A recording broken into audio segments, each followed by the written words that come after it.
عالسلامة، إيش نحوالكم؟ ورجعت لكم فيديو جديد إن شاء الله يا ربي يعجبكم. اللهم صل وسلم وبارك على سيدنا محمد وعلى آله وأصحابه أجمعين. اليوم إن شاء الله باش نخدموا بعضنا روبة كيما قاعدين نتراو فيها، روبة كلوش، وباش نزيدوها إلاستيك في الحزام ياسر مزيانة ومضخمة. وأبار هذايا باش تنجموا تمشيو بها لجميع المناسبات، وحتى كان عندكم عشوية تنجموا تخرجوا بها، وإلا زادا حتى كي مشروع تنجموا تخدموه يمشي برشا برشا برشا. وخاصة الأنواع ذوما متاع الروب يكونوا خارجين بصفة غريبة، دونك ملي بديت الخدمة خيطهم برشا برشا برشا برشا، وننصحكم انكم تجربوها. واول حاجة لهنا خذيت القماش متاعي وباش نطبقوا على 4، على خاطر باش نفصل الدو والدوفون بعضهم، ما حبيتش نصعبها عليكم، دونك باش نفصلوا وباش نوريكم الطريقة كيفاش.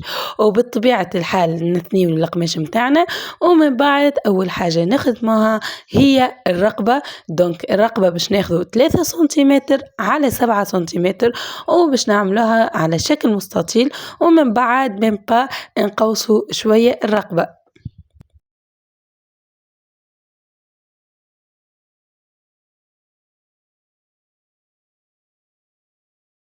وبطبيعة الحال بعد ما نكملوا الرقبة متاعنا باش ناخدوا الكتف. دونك أول حاجة باش نعينوا زاوية الكتف اللي هي 9 ونهبطوا معاها 3، نعينوا نقطة، وطول الكتف باش يكون 12 سنتيمتر. دونك التصوير ما كانش واضح برشا، حبيتك في بالي إنه يصور في القماش كل، دونك طلع ماهوش يصور في الكل، سامحوني. ومن بعد بديت في الزر هبطت 35 ومشيت بالعرض 35. دونك باش نعملوا كأنه باش نعملوا مربع، ونعينوا نقطة بركة، متعينوش خط معناتها، ميم با نقطة هذيكي باش تكون فيها التقويصة متاع المونش متاعنا. دونك باش نربطوا الكتف الزر بشكل مائل كما قاعدين تراو بالضبط. لأن باش نزيد نوضح لكم شنو اللي خدمناه الرقبة والكتاب، وهذيك النقطة اللي عملناها متاع 35 على 35، ومن بعد ربطت الكتف بالصدر بالطريقة هذيكي.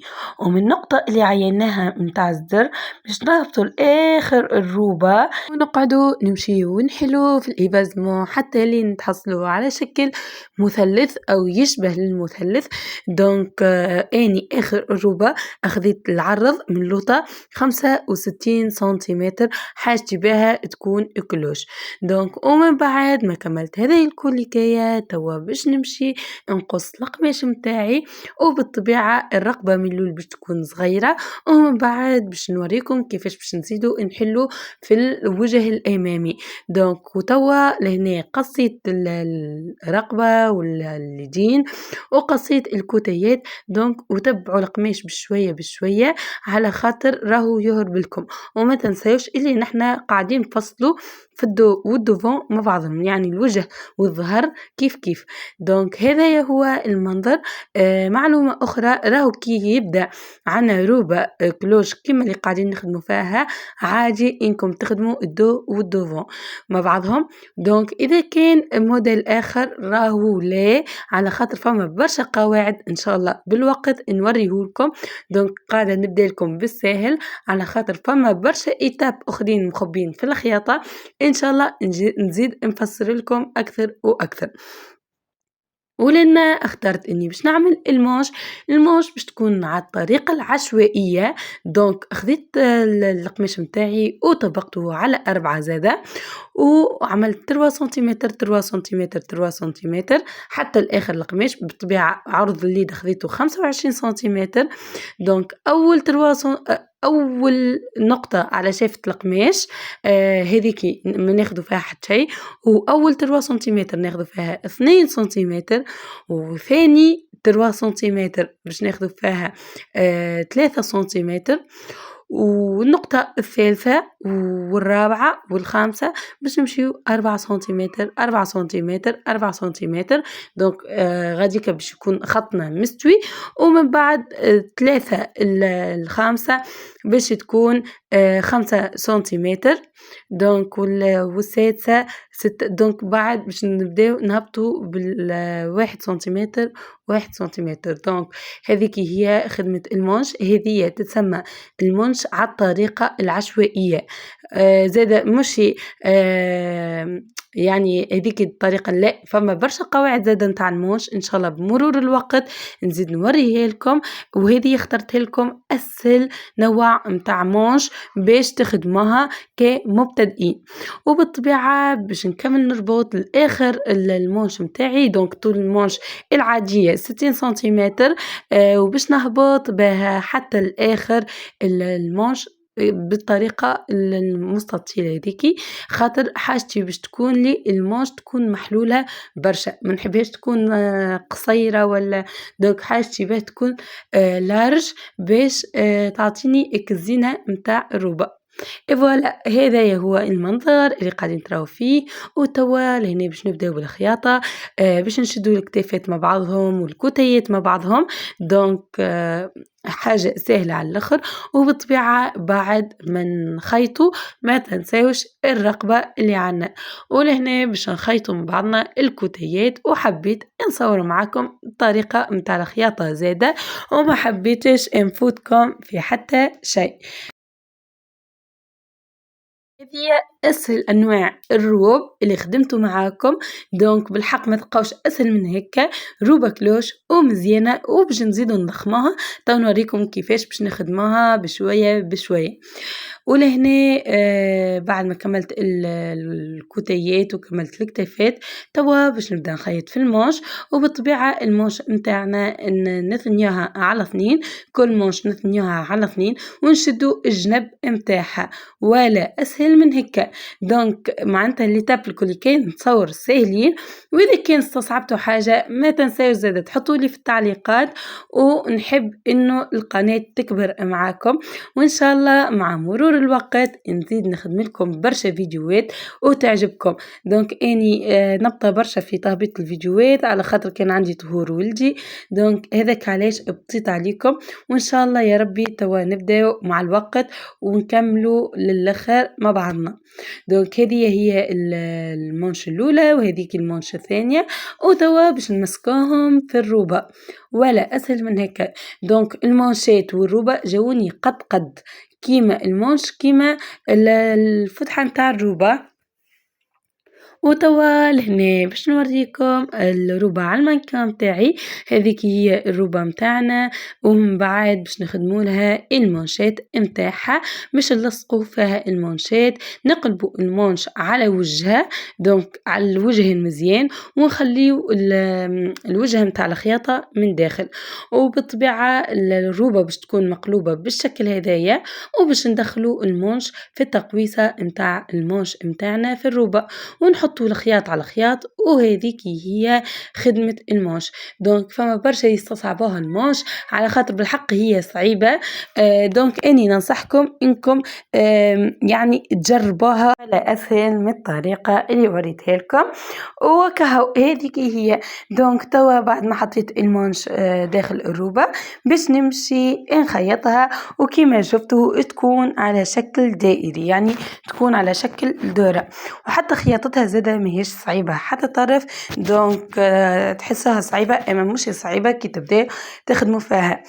وكهو هذوكم هما اللي تاب متاعنا.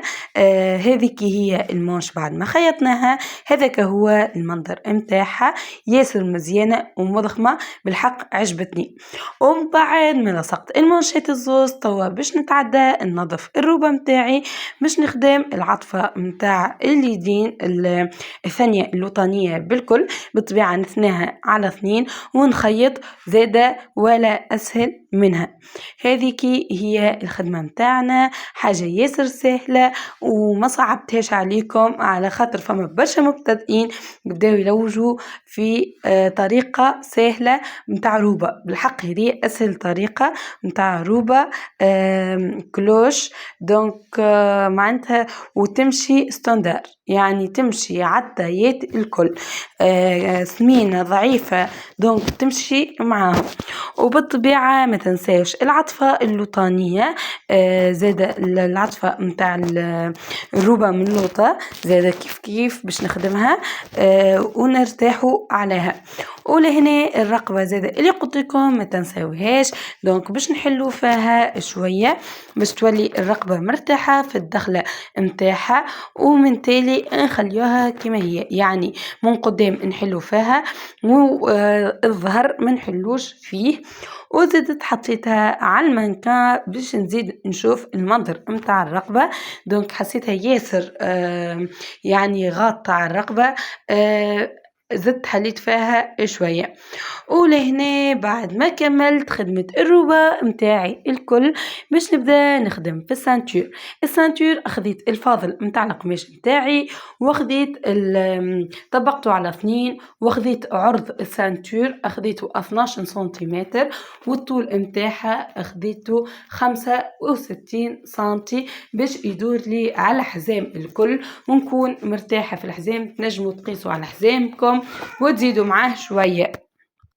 وبعد ما كملت خيط السانتور متاعي باش نقلبها على وجهها، ومن بعد باش ندككها باللاستيك. الاستيك باش نستعمله كوقف، مش باش نستعمله كلاستيك، ما حاجتيش بها تكون مكمشة. دونك باش نحطه ندكك بيه باش تكون لي السانتور متاعي واقفة، باش ما تكون ليش مرخية والا تكون لي كيما الخيط ما نحبهاش كاكا. وديجا حتى كليوناتي نحسهم ما يرتاحوش فيها وفي ساعة تتكمش وتتثنى. دونك الاستيك هو اللي باش يعطينا المنظر المزيان متاع السانتور، وباش يعطينا الوقفة متاعها تظهرقوش عليها محدة ومزيانة. وكيما قاعدين نتراو فيها قعدت نسيس فيها ندكك فيها بشوية بشوية باش زادة القماش متاعي ما يتقطعليش والا تصير اي حاجة اخرى. دونك حاولوا انكم تسيسوا عليها وتدخلوا اللاستيك بشوية. هذاك هو منظر السانتور. وبالطبيعة من وين دككت اللاستيك متاعي دونك باش نعمل نكمل نخيطها. دونك لهنا خديت الروبة متاعي ثنيت الصدرية على 2، دونك بلاصة الصدر وحدها وجوب وحده كم كوا، وباش نقمرو النص متاعها وباش نحط الاستيك في الموقع هذاك، يعني وين ان ثنيت الروبة دونك هذاك يكون موقع الاستيك متاعنا. ونبدا نخيط فيه بشوية بشوية. وبطبيعة كي نبداو نخيطو في الاستيك نبداو نحلو ونخيطو. هذه هي منظر الروبة متاعنا. اعطوني رايكم في التعليقات وقولوا لي كيفني واسكو سهلة خدمتها والا لا، وبالطبيعة تفرحوني برشا بالتعليقات متاعكم. واذا كان تحبوا على فصالة اخرى والا تحبوا على خدمة اخرى دونك انا خدمها معاكم ان شاء الله. وان شاء الله يا ربي نكون معاكم ديما في اليوتيوب. هذيك هي الروبة متاعي ياسر مزيانة ومضخمة ومتاع خرجة ومتاع حاجة معناتها تمشي جميع المناسبات كما قلت لكم، وتبدلوا ميم با القماش وتخدموه نفس الطريقة دونك تطلع لكم ياسر مزيانة. وهذا هو الفيديو متاعي لليوم، ان شاء الله يعجبكم وان شاء الله نكون ما طولتش عليكم وفسرت لكم بأهم الطرق الموجودة في الخياطة. دونك توا نقول لكم على خير وبسلامة، وإن شاء الله نتقابلوا في فيديو جديد على خير وباي باي.